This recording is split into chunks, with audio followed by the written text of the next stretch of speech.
Assalamualaikum warahmatullahi wabarakatuh. Saya Ledia Hanifa, anggota DPR RI dari fraksi Partai Keadilan Sejahtera, daerah pemilihan Jawa Barat 1, Kota Bandung, Kota Cimahi. Saat ini sedang bertugas di Komisi 10 DPR RI. Kalian sedang melihat satu program dari DPR RI, yaitu Di Balik Kursi. Di Balik Kursi.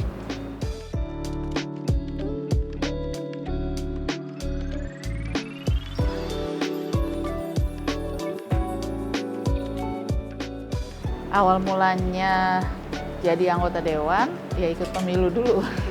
Tentu ya, katanya pertama karena peserta pemilu itu adalah partai politik, maka yang pertama kita masuk dulu ke partai politik. Waktu itu ada satu partai politik yang memang saya sudah ikut sejak tahun 1998 di masa reformasi.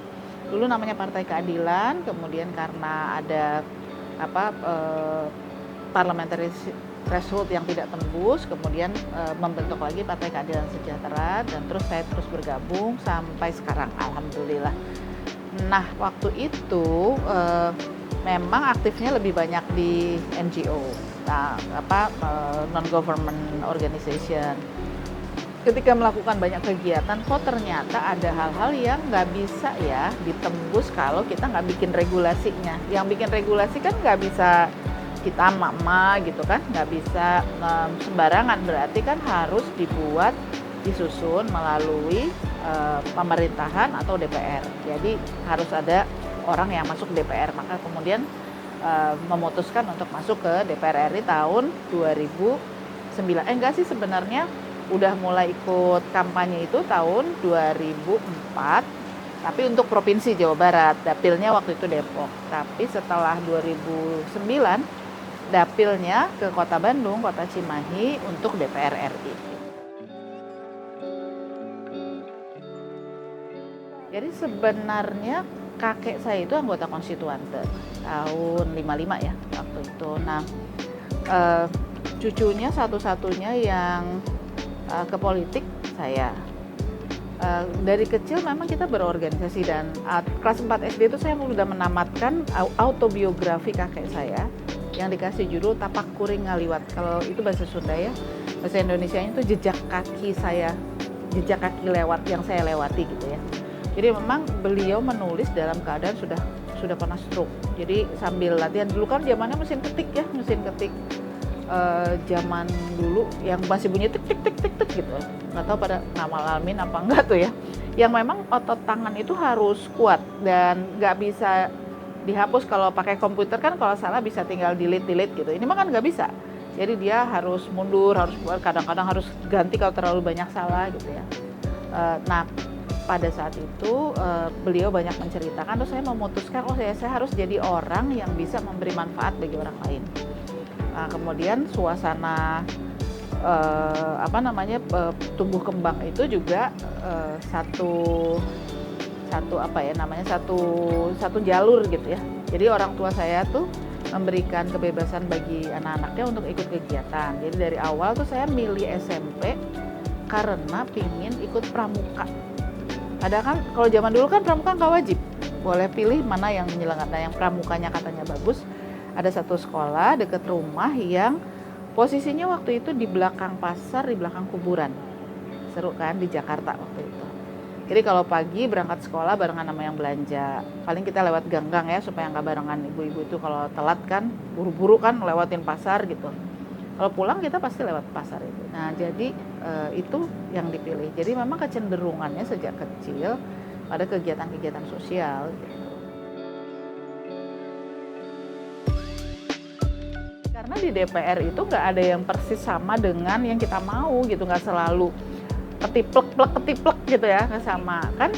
Pas dapat misalnya ada dapat di komisi pertama masuk tuh 2009-2011 kan di komisi 9. Komisi 9 itu waktu itu tenaga kerja, badan POM dan segala yang basisnya sama dengan ilmu saya cuma di badan POM paling kimia kan.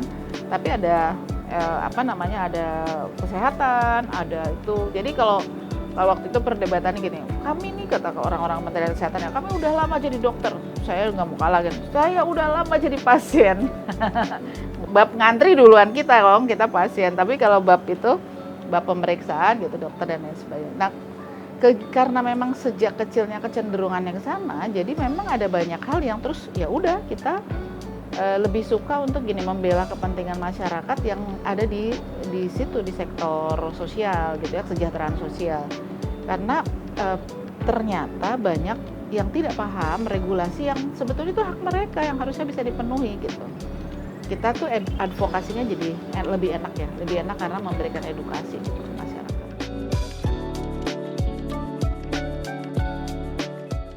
Bu, kalau jengkol ada musimnya katanya di dalam sebuah pertemuan warga. Ibu kesini musim apa? Saya cuma jawab, saya bukan tukang jengkol, Pak. Gitu. Simpel kan? Ada yang nonton jengkol, saya bukan tukang jengkol.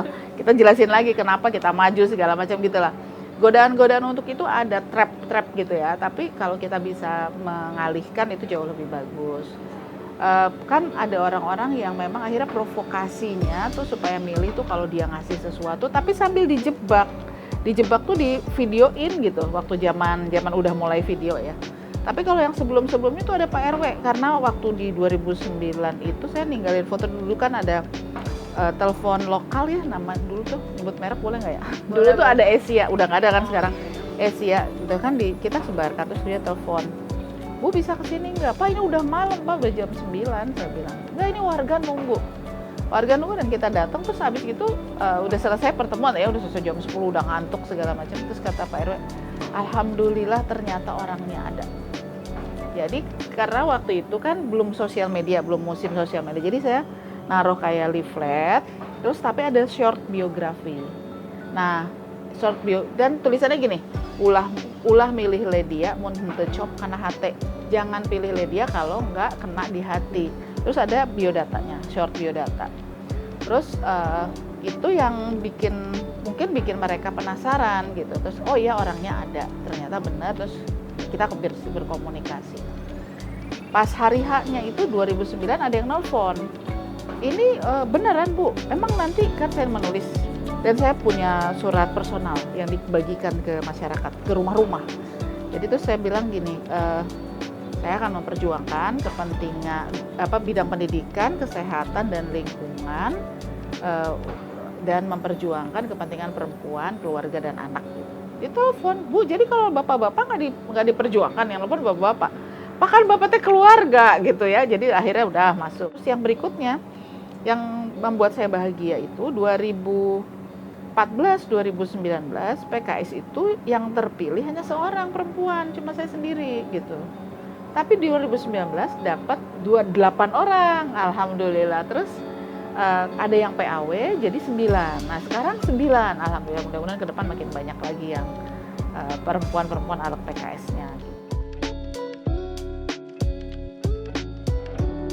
Emosionalnya kalau kesel tuh itu bukan yang itu, justru yang Cipta Kerja kesel gitu kan bahasnya, itu emosional banget, emosi. Tapi kalau ini kita lihat gini, jadi sampai sekarang saya masih tetap menemani teman-teman disabilitas. Karena di Undang-Undang Disabilitas itu kita jadi tahu loh, kan mereka kemudian oh ternyata nggak diperhatiin ya gitu, segitunya gitu nggak diperhatiin ya. Dan begitu nggak diperhatiin banget itu kan kita jadi tahu kalau mereka bahkan yang sederhana yang kita nggak kebayang.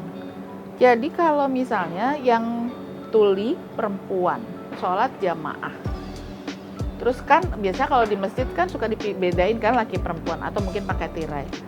Kan dia nggak dengar kalau imamnya ruku apa sujud, takbir gitu, nggak dengar kecuali ada TV-nya gitu. Berapa banyak sih masjid di Indonesia yang ada TV-nya gitu kan? Yang sampai segitu tuh kan hak ibadah, belum hak sekolah. Kami dapat pengaduan anak yang sudah udah fakultas kedokteran, sudah lulus sarjana kedokteran. Lulus sarjana kedokteran kan udah lama sekolahnya kan, udah 4 tahun kan. Waktu dia koas, akhirnya dia dikeluarkan karena salah satu triggernya itu senior dokternya itu manggil dia dari belakang, dia nggak nengok, kan dia pakai implan, alat bantunya yang dioperasi yang ditanamkan. Selama ini aman-aman aja, kan dipanggil dari belakang tuh cuma sekali kan, masa terus kemudian dipersoalkan katanya membohongi segala macam, kan dari awal udah dikasih tahu gitu. Jadi akhirnya bab-bab yang begitu itu Membuat kita bilang nggak boleh dong kalau cuma sekedar gitu karena dipanggil terus nggak dengar, ya nggak pakai hearing aid juga dipanggil nggak nyaut, ada orang dipakai headset gitu kan, itu lebih parah kan. Kalau ini kan udah pakai alat bantu dan artinya ada keterbatasan. Sebenarnya yang ini banget tuh yang ini, kalau mau kita bisa.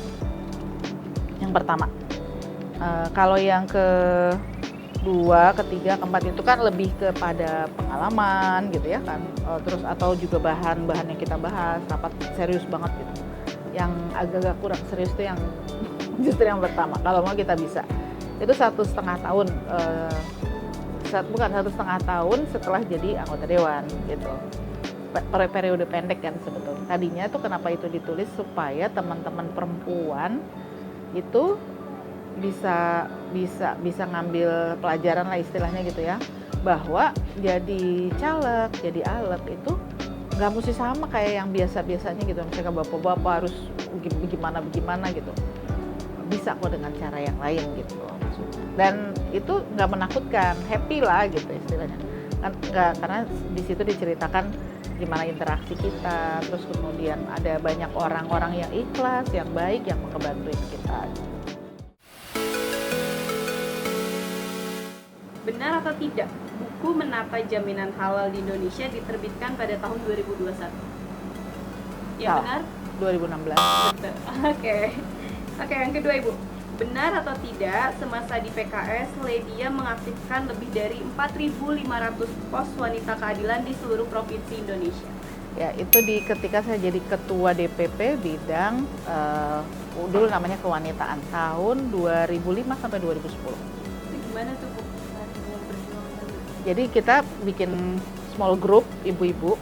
Kan kalau ibu-ibu tuh suka nggak diperhatiinnya sama politik tuh.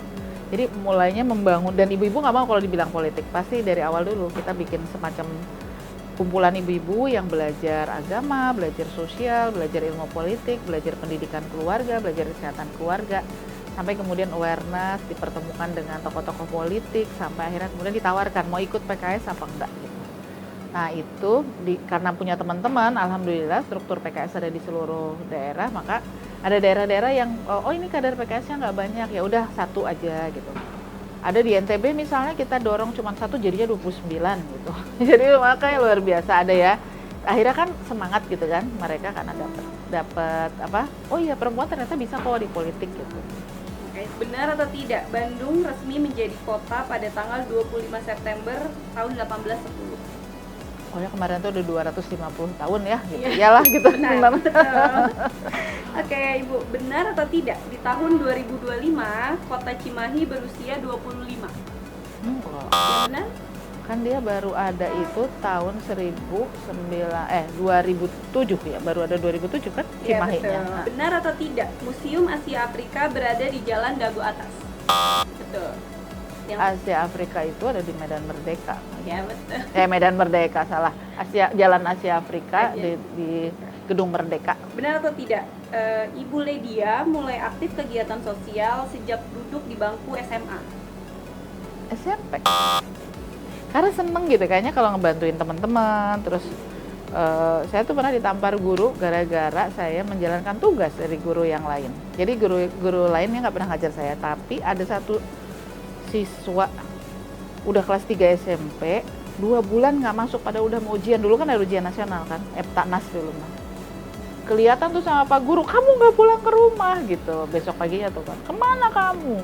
Oh gitu, sakit Pak. Terus diceritakan, jadi panjang urusannya karena si Pak Guru olahraga komplain pada bapak wali kelasnya teman saya itu tugasnya guru, nggak boleh didelegasikan ke siswa katanya gitu. Ya bapak itu datang ke rumah, dan dia ada ibu kamu nggak gitu, terus sama ibu saya, terus kita lihat emang kenapa, karena nggak pernah diajarin sama bapak itu kan, udah mau pensiun, udah tua, datang ke rumah kan kayaknya gimana gitu kan. Terus beliau minta maaf ke saya, minta maaf ke ibu saya. Di situ pelajaran besar buat saya, ternyata minta maaf pada orang yang lebih kecil itu konteksnya lebih muda dan tidak punya kewenangan karena penyalahgunaan wewenang, itu adalah satu hal yang harus dilakukan kalau emang salah gitu. Nah itu pelajaran besar tuh buat saya gitu. Jadi meskipun beliau nggak ngajar saya, tapi saya dapat pelajaran dari beliau. Oke Bu, benar atau tidak? Tapak Kuring Ngaliwat masih menjadi autobiografi favorit Ibu Lady. Iya, betul. Oke, terakhir Ibu, benar atau tidak Ibu Lady tidak suka pedas? Bukan tidak suka, tidak bisa. Soalnya kan orang Sunda bukan Kan yang suka. dulunya mah pemakan, tapi setelah makin tua, bukan, udah nggak muda, ya. Enggak pernah. Ternyata perutnya begitu, bergejolak, melakukan perlawanan.